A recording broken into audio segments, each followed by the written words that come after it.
एक लंबे समय पहले रंगैया नामक एक किसान था। उसके रामू सोमू नामक दो बेटे थे। उनमें रामू बड़ा था और सोमू छोटा। सोमू हमेशा अपने पिता की मदद करता था। उसके पिता के हर काम में खेती, लकड़ियां काटना और बेचना, ऐसे सारे कामों में उसके पिता का साथ देता था। कभी कभार तो वो अपने पिता को आराम करने के लिए कहकर सारे काम खुद कर लेता था। ऐसे वो दोनों बहुत मेहनत से काम करके आए हुए पैसों को बचाते रखते हैं। लेकिन दूसरी तरफ रामू कोई भी काम नहीं करता था। वो हर रोज दोपहर के समय में उठकर घर में सारा खाना खा लेता था। गांव के बीच मौजूद बड़े पेड़ के पास आराम से लेटकर सुस्त रहता था। उसके पिता के बार बार कहने के बावजूद उनकी बात एक बार भी नहीं मानी थी उसने। उसके पिता के कहे कोई भी काम नहीं करता था। हमेशा आलसी सुस्त रहकर सारे गांव में बस इधर उधर घूमते रहता था। ऐसे कुछ दिन बीत जाते हैं। एक दिन रंगैया रामू को देख बहुत क्रोधित होता है। हमेशा आलसी और सुस्त रहने वाले अपने बेटे के पास जाकर, सुनो रामू, ऐसे ही आलसी और सुस्त बनकर और कितने दिन गुजारोगे? कोई तो काम करो। घर पे तो नौकर तो है ही, अब मैं क्यों काम करूं?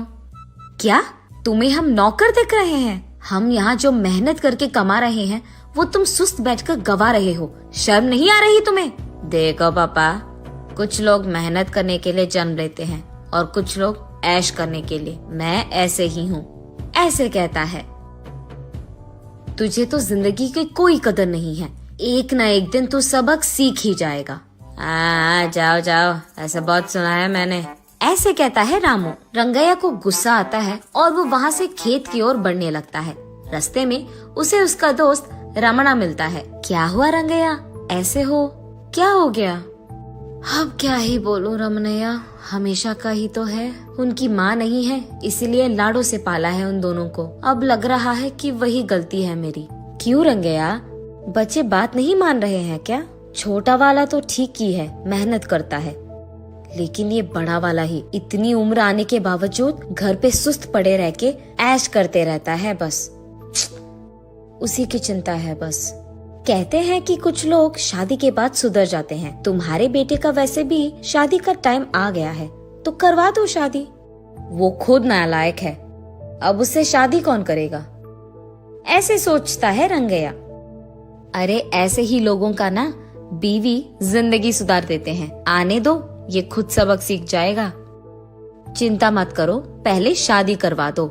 ऐसे कहता है रमणैया।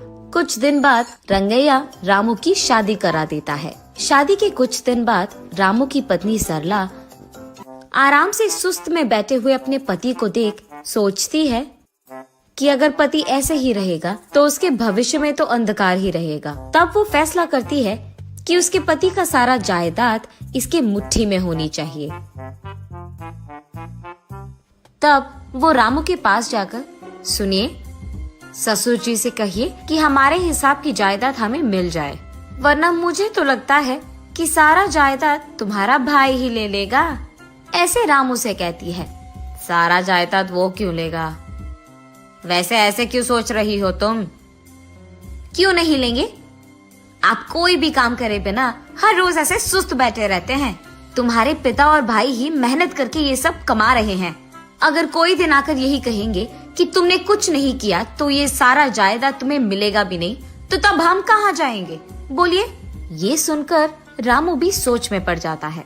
उसे लगता है कि उसकी बीवी के बातों में सच तो है। तब उसकी बीवी ऐसे कहती है, अब ज्यादा सोचिए मत, जाओ और हमारे हिसाब का जायदाद लेकर आओ।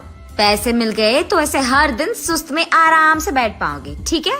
और इतना ही नहीं, एक बार जो हमें हमारा हिसाब मिल गया ना, तो आपके भाई और पिता भाड़ में जाए, हमको क्या लेना देना। बात तो सही है। ऐसे कहता है रामू। अगले दिन सुबह रामू उसके पिता के पास जाकर, पापा, हमारे हिसाब का जायदाद हमें दे दो।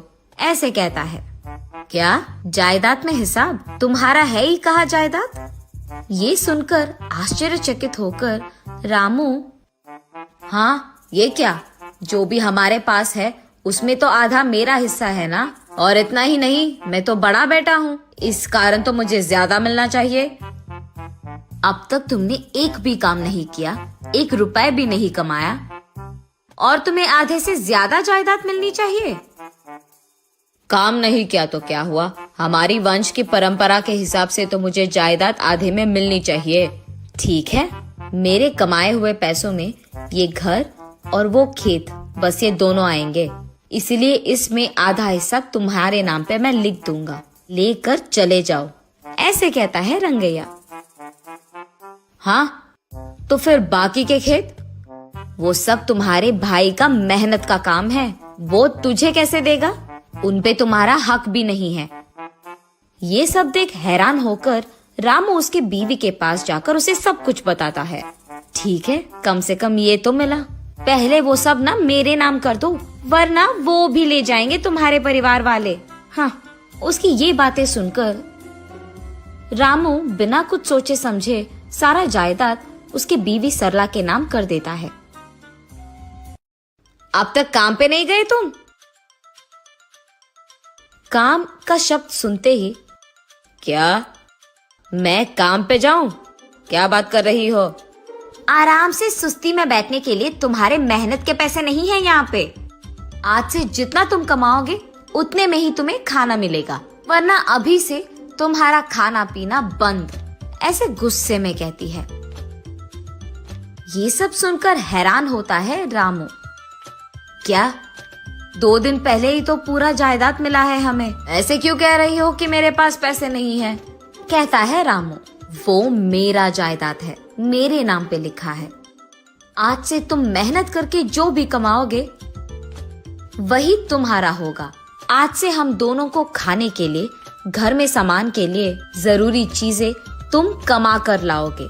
अगर तुमसे नहीं होगा तो बोल दो, मैं ये सारा जायदाद बेचकर पैसे लेकर अपने मायके चली जाऊंगी, कहती है। ये क्या है सरला, ऐसे बात कर रही हो? कहता है रामू बिना कुछ सोचे समझे।